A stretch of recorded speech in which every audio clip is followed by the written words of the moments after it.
Welcome to the age of degeneracy. The number of people dying from drug overdoses in the United States is at its highest level ever. Deaths from alcohol abuse have almost doubled since 1999. Given that America seems to be collectively more inebriated than Hunter S. Thompson on the last day of Woodstock, you'd think conservatives would be more vehement in promoting social conservatism. Instead, they appear to be doing the exact opposite. The mainstream conservative movement appears to be awkwardly crowbarring hedonistic moral relativism into its core message in a desperate attempt to appeal to younger voters. How do you do, fellow kids? Completely jettisoning social conservatism in the process. At this point, what are you even conserving? You don't have to be Christian to be conservative. You don't have to be pro-life to be conservative. You don't have to hate weed to be conservative. You don't have to be straight to be conservative. You don't have to be traditional to be conservative. Hello, my fellow conservative people. Now let me explain how being a liberal makes you a conservative. Your kids are being re-educated by predatory drag queens about non-binary genders, snorting ketamine and twerking. Abortion has gone from being a shameful last resort to a celebrated sacred virtue, and family units bonded by faith have been replaced with atomized, drug-addled, broken homes. But hey, those GDP numbers are still looking quite good, so fuck it, right? When my daughter gets jailed for dealing drugs to pansexual college kids at a gay pride parade because she couldn't afford her third abortion, at least I'll still have my rugged individualism. I mean, why not capitulate on every last single social moray, given that you've thrown the towel in on virtually everything else? American conservatives would personally dress up in drag and read books to children if they thought it would raise the GDP. Why, yes, I'm pro-choice. Why, yes, I support LGBT.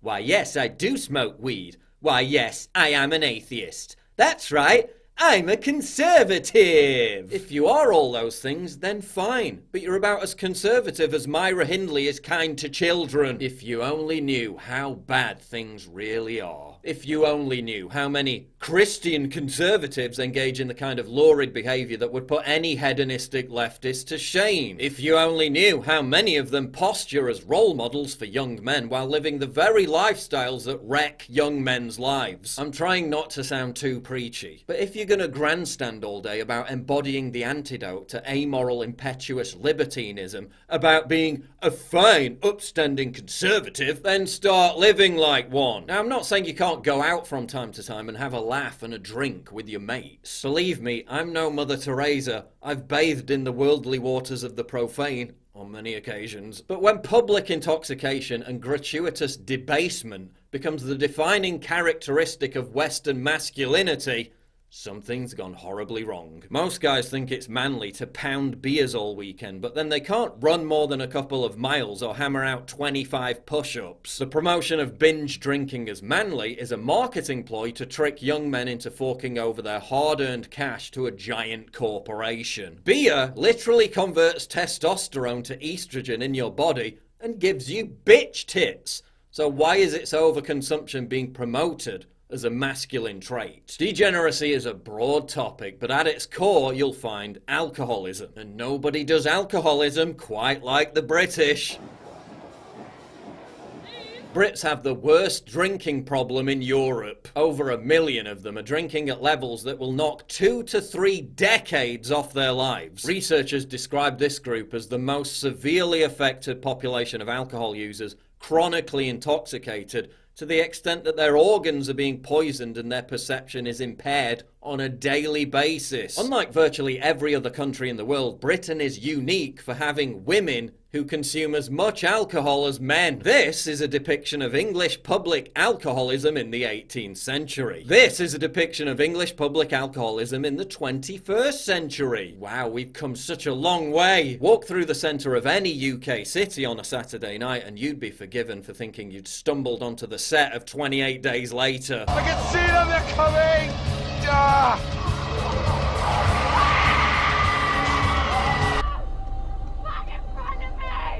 What's the matter with you? Oh! The crescendo of mindless, screeching, scantily clad, shit-faced women and salivating, aggressive, vulgarian young men combines to create a kind of debauched, jarring cacophony that sounds like it's been ripped straight from a Lucio Fulci horror movie. In England, there is scant difference between the sound of people enjoying themselves and people being murdered.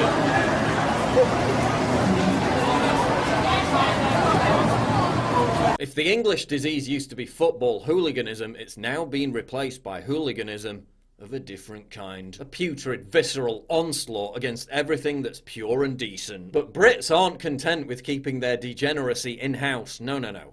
They export it all over the world. 19,000 people sought consular assistance last year, according to the latest figures by the Foreign and Commonwealth Office, into British behaviour abroad. One of their favourite things to do is to get drunk and urinate on war memorials. According to the mayor of Riga in Latvia, this is their speciality. Brits also love to inflict their barbarism on Spain, where residents in Mallorca are so sick of their loutish behaviour, graffiti has appeared all over the capital which reads, "Tourists go home," and "Tourist, you are the terrorist." In Barcelona, locals staged huge protests demanding British people leave. ISIS expressed their distaste by slaughtering a bunch of Brits on a beach in Tunisia. That was a bit much. Visit Benidorm.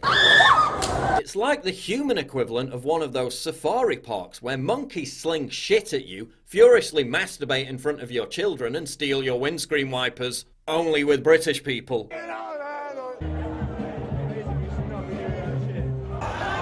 Lovely. Meanwhile, in a Magaluf nightclub, a British teenager was filmed performing oral sex on 24 men in return for a free holiday. She ended up winning a $5 cocktail. We're not fucking going out! Why do you think giant transnational corporations and the elitists who run them constantly promote binge drinking, lottery tickets and gambling? To make vast amounts of money, yeah, but it's also to ensure that the underclass remains mired in its own self-indulgent, self-destructive deterioration. It's kinda hard to be upwardly mobile when most of your time is divided between pissing away your disposable income in the betting shop, being completely paralytic, and waking up in a pool of your own vomit. And despite there being no widespread binge drinking culture in America, when you extrapolate out Americans' drinking habits, about half of American women would be considered alcoholic, and about 70% of men would be borderline or alcoholic. So-called deaths of despair, deaths from suicide, drug and alcohol abuse, kill more Americans than those who died during the Vietnam War or at the height of the crack epidemic. Deaths from despair have doubled from 22.7 deaths of despair per 100,000 Americans in the year 2000 to 45.8 per 100,000 in 2017, easily eclipsing all prior 20th century highs. The US suicide rate in 2017 was 33% higher than just 20 years ago. Opioid deaths claim 130 lives every single day. What's driving the despair? Increased availability and addictiveness of drugs caused by lax drug laws, something this new breed of hedonistic conservatives seem to support, collapsing birth rates and declining marriage rates, something this new breed of hedonistic conservatives seem to support, increasing secularization, something this new breed of hedonistic conservatives seem to support, and social media, which when it comes to giving them carte blanche to do whatever they want, my private company, is something this new breed of hedonistic conservatives seem to support. What fantastic advice does that legacy bastion of conservatism, the National Review, have for its readership? Many of whom are at huge risk of becoming another death of despair statistic. Lift weights? Go to church? Have babies? No. Watch more television! Obey, consume, conform. It really boils down to our ability to accept. We don't need pessimism. There are no limits. It figures it would be something like this. Another factor that drives despair amongst working class whites and leads them to alcoholism is stagnant paychecks and diminishing economic opportunities, which is why they voted for Trump. Strange then that the Trump administration continues to import more than 1 million legal immigrants every single year, something that exacerbates that problem. But to maintain their own hedonistic lifestyle of decadence, the elite needs a steady supply of mass immigration. Servant class jobs, which exist largely to cater for the needs of the elite, are booming in America. massively outstripping overall job growth. This sector grew 114% between 2008 and 2018, while overall US jobs grew just 7% in that same period. The ultra-wealthy needs to keep importing their wage slaves to massage and pedicure them, because you've got to look good for that date with a $2,000 escort girl or that exclusive trip to Orgy Island, and for young people the picture is even less rosy. Amongst millennials, there's been a 47% increase in major depression since 2013. From 2007 to 2017, adults aged 18 to 34 saw a 69% increase in alcohol-related deaths, a 108% increase in drug-related deaths, largely fueled by the opioid crisis, and a 35% increase in death by suicide. But can you really blame them for rushing to the refuge of an inebriated stupor, given the example that older generations have set? It is not the young people that degenerate. They are not spoiled till those of mature age are already sunk into corruption. Crippling student loan debt, unaffordable housing, and the disintegration of entire communities, familial or religious, with whom they could share their burdens. All those factors can be blamed on boomers, many of whom are now too busy being off their faces on fentanyl and couldn't give a shit. Another reason why we appear to be more susceptible to degeneracy than ever is that we have too much time on our hands. Oh, the devil will find work for idle hands to do. This spare time will only increase with automation. Will universal basic income and a 15-hour work week really bring us happiness? Or merely more opportunities to wallow in the existential dread of our own meaningless vacuity? The Industrial Revolution and its consequences have been a disaster for the human race. There is a possibility, a hope, that we will work less. Yet many new stupid forms of amusement might fill our free time. I still believe in work and creativity. If we do not have enough things to do, even if we will feel happy just sitting, watching films and drinking, it will be a very stupid existence. It will soon get dire. But Paul, my freedom! The freedom to be a soulless husk of a human slaving away at a corporate job to make ends meet so that you have enough money to blow on stimulants. Some freedom. Would you give up this? For this? Would you give up this? For this? Would you give up an endless cycle of nihilistic barren distractions for authentic life-sustaining happiness? Apparently not. But hey, if the situation was hopeless, their propaganda would be unnecessary. And don't get me wrong, pathological progressivism is as much to blame as anything else. Did you hear about this new sexual fetish? Couples repeatedly getting pregnant, then having multiple abortions. What a time to be alive. Question regarding abortions and breeding fetish. I have a female friend who has a really powerful fetish for breeding. She has never used any type of birth control. She is with a male partner currently who is just like her, into breeding, and they've been practicing their fetish for quite a few abortions. I know this fetish. My girlfriend and me have the same fetish. My girlfriend enjoys her pregnancies, and she enjoys the abortion. Her preferred date for the abort is between 20 and 24 weeks of gestation.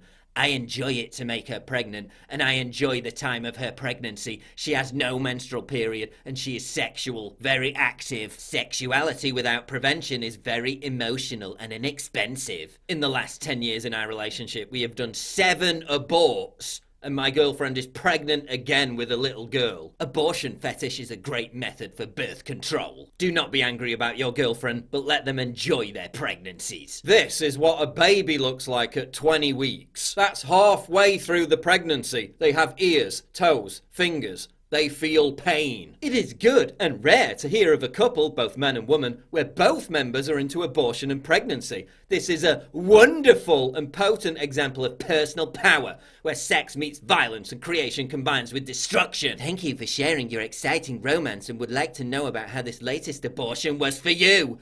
I can imagine that it's a very bonding experience between you and your partner. Deliberately creating a baby, letting it almost fully develop, then wantonly murdering it to satisfy some deranged sexual fetish. Wonderful! Breaking Iceland's new liberalised abortion law has gone into effect. Women are now able to access abortion on request up to 22 weeks of pregnancy, and minors are no longer obligated to obtain parental or guardian consent. Disgusting. Nah, delicious. 7 billion is too many. We should scoop the little fuckers' innards out and mail them to your kind. Thanks for that ringing endorsement. Alice. But who needs babies when you can blow half your income on some 40-year-old cam girl to strip for you on the internet? Speaking of degenerate fetishes, listen to this. I came out to my family about my fetishes and I've never felt better. We were halfway through dinner when I had worked up the courage to come out to my father, mother, sister and brother as a toilet slave. My sister left the table angry. My brother, in his normal insensitive way, just laughed. My mother and father looked concerned, so I explained to them that everything was fine and that being a toilet slave only meant that I derived pleasure from a woman defecating and urinating in my mouth. They seemed confused, but also accepting of their toilet slave son, which makes me emotional just thinking about it. How about furries deliberately getting their hands amputated so they can satisfy their paw fetish? Where's that meme of God pressing the reset button when you need it? There it is. So in summary, everyone's atomized, disenfranchised, depressed and lonely, mainly because of modern technology, the loss of faith, and a complete failure of hypercapitalism to enrich their lives with any purpose or meaning. And to cope with that, they're all on drugs, becoming alcoholics and killing themselves, or a combination of all three. Or they're turning to increasingly more degenerate sexual fetishes and alternative lifestyles, including sex infanticide, getting people to poop in their mouths, or getting their limbs hacked off. And many conservatives are so petrified about losing appeal or appearing uncool that they've abandoned all their conservative principles and won't say a word against it. Them GDP numbers, though.